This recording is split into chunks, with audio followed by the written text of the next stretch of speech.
John Stuart Mill's discussion of colonization in Book 5, Chapter 11 of Principles of Political Economy represents one of the most systematic attempts within classical political economy to reconcile laissez-faire principles with active government intervention.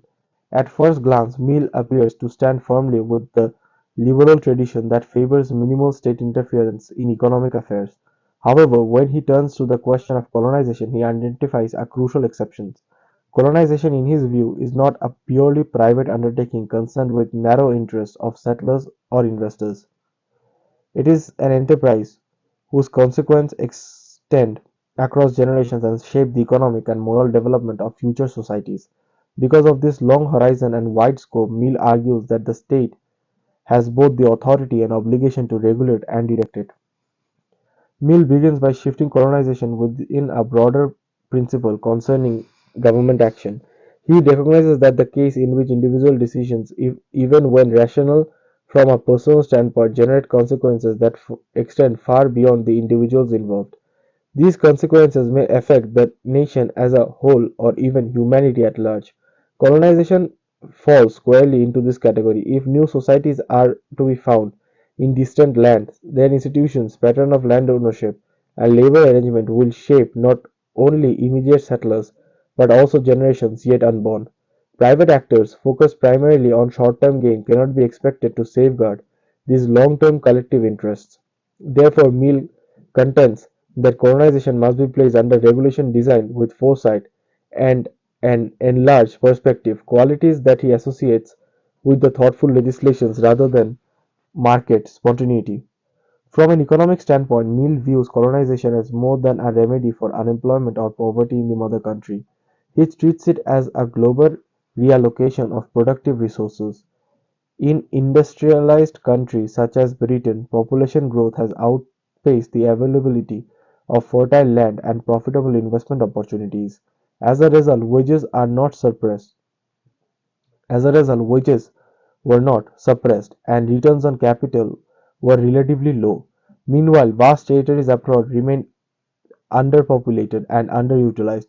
Mill argues that transferring labor and capital from overcrowded regions to these sparsely settled lands would increase the total output of the world. Labor applied to fertile, abundant land could produce more than it could in an already saturated economy. Thus, colonization becomes a means of raising aggregate production, not merely redistributing existing wealth. Mill's analysis changes a narrow understanding of economics that focuses solely on the redistribution of labor between labor markets. He insists that the issue is equally one of production. It is widely accepted that it is widely accepted, he notes, that goods should be imported from places where they can be produced cheaply. By analogy, labor and capital should also be relocated to places where they can be used more productively.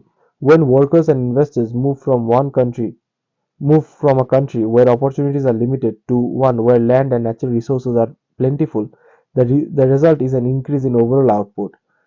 This the gain from this reallocation, Mill believes, far exceed the cost of transportation and settlement.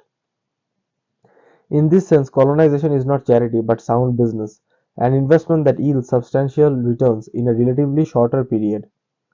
Despite potential benefits, Mill is skeptical that voluntary immigration alone can achieve the necessary scale.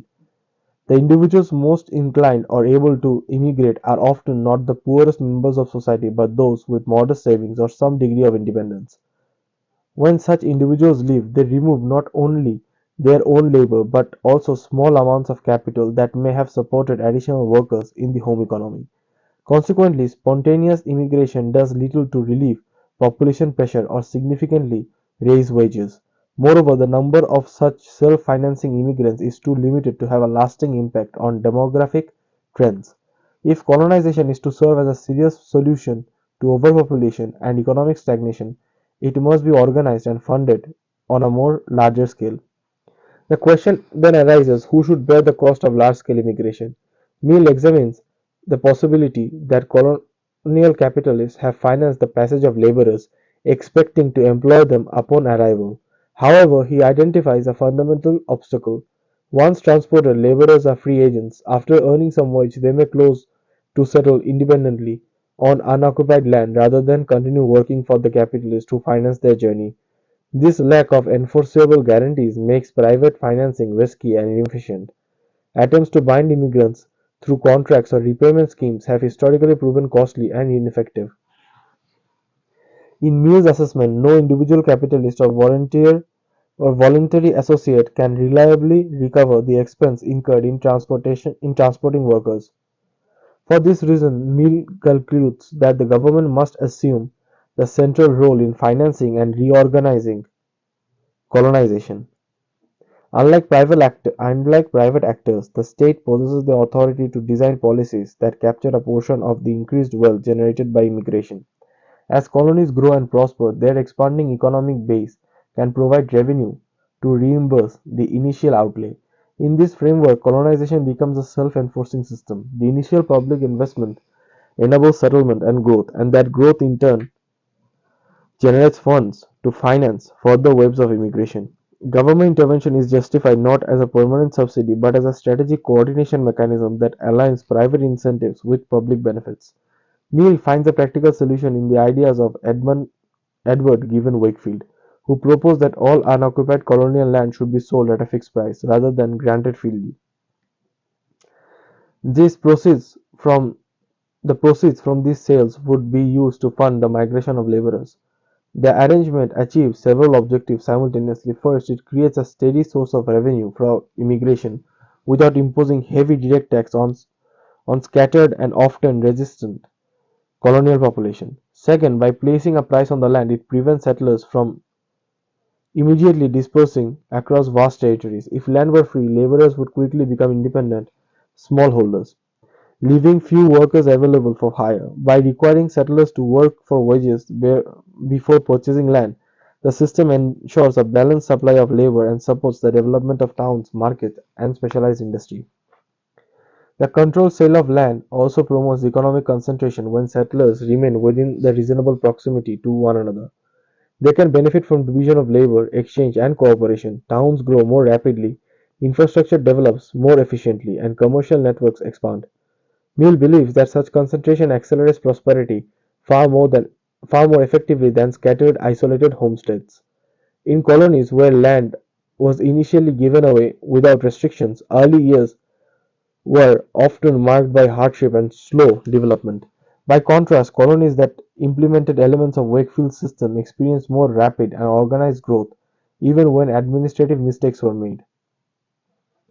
Perhaps the most ambitious aspect of Mill's argument is his claim that systematic colonization could expand in something like a geometric progression. Each immigrant who arrives in a new colony contributes to its wealth through labor and savings. The surplus generated beyond personal consumption can help finance the passage of another immigrant. In theory, once the process is properly structured, it creates a continuous and expanding stream of migration. The more settlers who arrive and prosper, the greater the colony's capacity to absorb and support additional new workers. Colonialization thus becomes a dynamic process with cumulative momentum. Mill acknowledged that certain historical events temporarily achieved similar outcomes without systematic government planning. The mass immigration from Ireland following the famine, for example, was largely self-financed through remittance sent by earlier migrants. Likewise, gold discoveries in distant regions attracted voluntary migration that elevated labor pressure at home, stimulated colonial growth. However, Mill doesn't value these spontaneous episodes as reliable long-term solutions. Economic cycles shift, opportunities diminish, and voluntary flows may slow.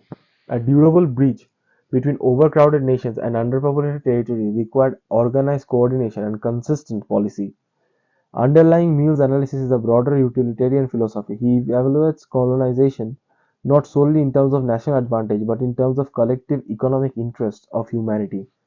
The optimal use of global productive resources demand that labor and capital be allocated where they generate the highest returns. When old countries accumulate excess population and declining profits while new land remain fertile and unworked, the rational course is to connect them through structural migration. Colonization, properly managed, enhances welfare by raising output, easing demographic pressure, and accelerating development across regions. At the same time, Mill's argument reflects the intellectual and political assumption of his era. He writes from the perspective of a British liberal concerned with economic efficiency and imperial responsibility. The territories he describes were as unoccupied, were in many cases inhabited by indigenous people whose claims are rightly and rights are largely absent from his economic calculus. His focus remains on productivity, settlement, and the integration of colonial economics into global trade networks. His omission highlights the limit of classical political economy, which often treated land primarily as a factor of production rather than a space embedded in complex social and cultural relationships. Even with these limitations, Mill's treatment of colonization is striking for its analytical coherence. He doesn't defend, he does not defend empire on purely patriotic or sentimental grounds. Instead, he frames colonization as a calculated economic strategy designed to optimize global resource allocation by integrating demographic concerns, capital flows, and labor markets, as well as public finance. He constructs a comprehensive model of systematic settlement, government intervention, and in this model is not a rejection of liberal economies but an adaptation of it to circumstances where market forces alone cannot achieve socially desirable outcomes. In the final analysis, Mill sees colonization as both a moral duty and an economic opportunity for advanced industrial nations. It offers a structured response to overpopulation, low wages, and declining returns on capital. It promises accelerated growth in new societies and expanded markets for old ones. And when organized under a self supporting system, financed through land sales and public coordination, it has potential to sustain itself over time. For Mill, colonization is not an accidental byproduct of migration, but a pardon, deliberate instrument of economic progress. As institutional bridge connecting surplus labor in mature economies with fertile opportunities in emerging ones are thereby enlarging the productive capacity of the world as a whole.